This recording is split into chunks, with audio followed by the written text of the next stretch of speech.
안녕하세요. 행복씨앗입니다. 오늘도 시장을 정리하면서 하루를 마무리하는 시간을 가져볼까 합니다. 오늘 우리 시장은 코스피는 0.61% 상승 마감했고 코스닥은 1.12% 상승 마감했습니다. 시장 수급을 들여다보면 코스피에서 외국인하고 기관들이 동시에 순매수했습니다. 특히 외국인들 오늘 순매수가 다른 날보다 좀 많았습니다.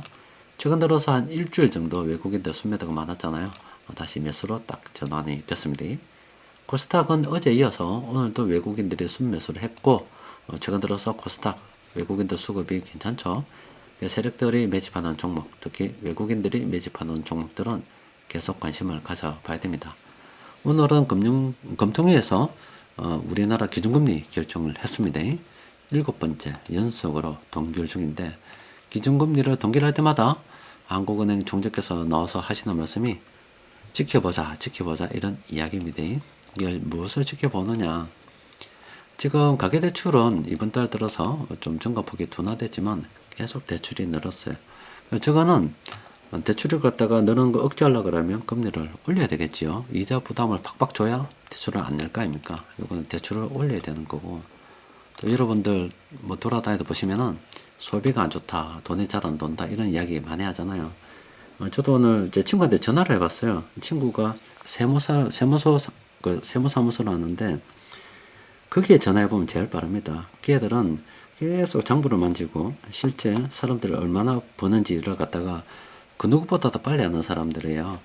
그래서 전화를 해서 요새 좀 어떻더나 거래하는 사람들 뭐 세금 돈을 좀 벌었더나 이런 여러 가지 이야기 물어봤는데 전반적으로 많이 안 좋답니다. 굉장히 어려워져 있다 그래요. 그 지금 나라 지금 소비가 제대로 돈이 잘 안 돈다 이 말이에요. 소비도 좋지 않고. 그러면 한국은행에서 기준금리를 올릴 수도 없고 내릴 수도 없는 어중간한 상태에 있기 때문에 계속 지켜보는 거고, 그런 상태가 지금 7번째까지 이어졌다는 거예요. 그럼 다음번째 어떻게 되느냐? 다음번도 사실은 예상할 수 없습니다. 근데 미국 같은 경우 요게 12월 12, 13일 요때 기준금리 결정이 있어요. 지금은 동결에 대한 분위기가 좀 우세한데 어떤 사람들은 이때 또 기준금리를 올릴 것이다 이런 이야기 하는 사람들도 있어요. 하여튼 뭐 전세계 달러 움직임으로 봤을 때는 기준금리 이번 인상은 끝났다라고 보는 게 맞죠. 그럼 기준금리 인하는 언제 돼야 되느냐. 근데 그거는 장담 못한다입니다. 지금 우리나라도 한쪽에서는 대출이 늘어나고 한쪽에서는 소비가 부진해서 이러지도 저러지도 못하는 그런 상태가 이어지고 있단 말이에요. 이거 우리나라만 그렇겠어요? 전세계 다른 국가도 다 마찬가지겠지요.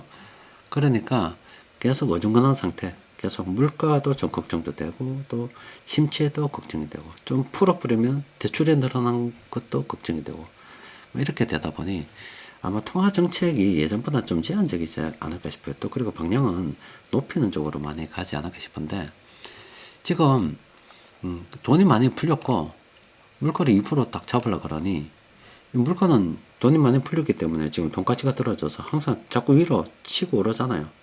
오르는데 그러면 자꾸 금리를 올려서 커버를 하니까 경기는 다운되고 이런 상황이 반복되고 있단 말이에요. 이 2% 이거를 지금 현재는 뭐 수정할 마음이 없는가 봐요. 우리나라도 그렇고 연준도 그렇고. 근데 결국에는 수정이 되지 않을까 저는 그렇게 생각을 하고 있습니다. 오늘 시장 수급을 들여다보면 괜찮았습니다. 외국인들이 그동안 안 들어오다가 이렇게 좀 많이 들어왔고 또 그리고 어제까지만 하더라도 각 종목 개별 종목 장세였잖아요. 외국인들의 시가총액이 큰 뭐 이런 종목들, 오늘은 전기전자는 많이 매수하지 않았지만 종목들을 매수하게 되면 시장 방향은 또 위로 올라가는 겁니다. 그러니까 좋은 소식이 나오지 않을 때가 주식을 사기 제일 좋을 때입니다. 아직은 주식을 뭐 충분히 싸게 매수할 수 있는 그런 구간이 아닐까 싶어요. 자, 세력들이 매수한다고 해서 매수하는 종목들 전부 다 뭐 아무 때나 매수하는 건 아닙니다. 살펴보고 매수해야 되는 거예요.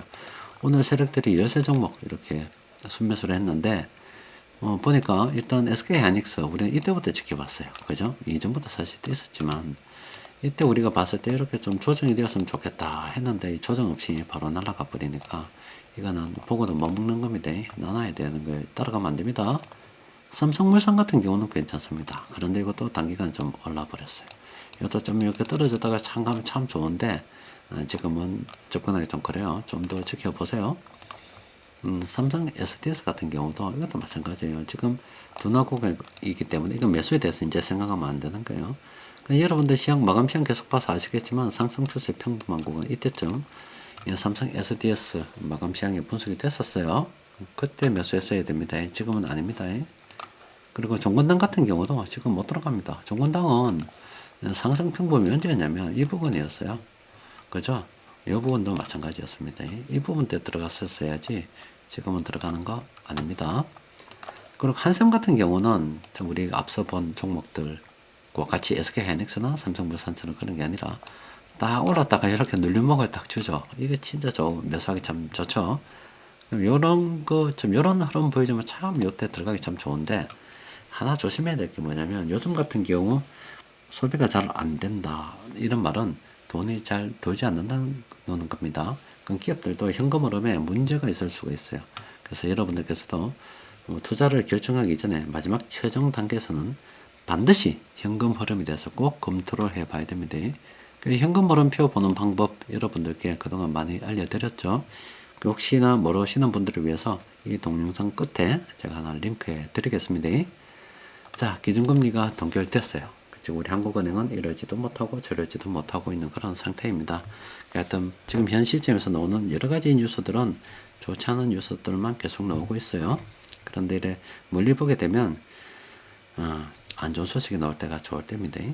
사기 좋을 때입니다. 그리고 여러분들께서 불과 한 며칠 전만 되돌아가면 10월 말 11월 초 그 부근에 우리 주식시장 분위기가 얼마나 험악했어요. 그때 지나고 나서 보니까 사야 될 때죠. 또 그리고 거기서부터 한 몇 달 정도 또 가보니까 2차 전지 얼마나 난리 났었습니까? 전 국민들이 지금 2차 전지 못 사가지고 난리내 지게 되겠었다니까. 7월 부근에 그렇죠? 그때 가 보니까 다 사자 앞으로 더 간다고 할 때 2차 전지는 어떻게 됐어요? 그때 사면은 참 곤란한 상황 지금 맞이하고 있겠죠.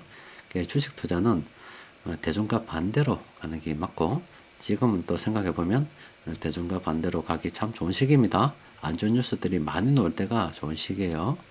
자, 오늘은 여기까지 정리하도록 하겠습니다. 이상입니다.